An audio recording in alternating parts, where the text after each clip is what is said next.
Hi guys! Magkape tayo guys. Kaya ako ang nagpalinis nila guys. Trabahoin nila ako. Pinagtrabaho sa babae. Kaya mga nag-apply sa dito sa Saudi Damam. Ay nag-apply ako ng pag-ibal. Kaya mga babae dito mga madam iba ang mga ugali. Imagine Ramadan itlog. Di ka pa kaunon.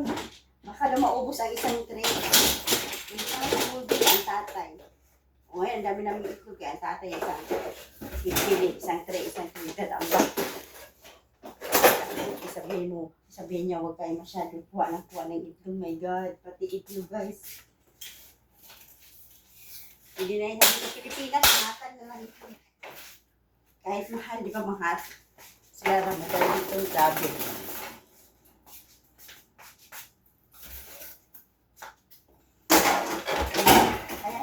Swerte guys, tingnan mo parang basura itong bahay. Kuha ang mga basurahan. Na hindi sa kanila, daputan ng dapat, dahil sa labas ng kasada. Basurahan, hindi ng basurahan, kinukuha yung mga gamit. Ang basurahan ng bahay. Sa Dubai, hindi makikita ganito ang mga bahay.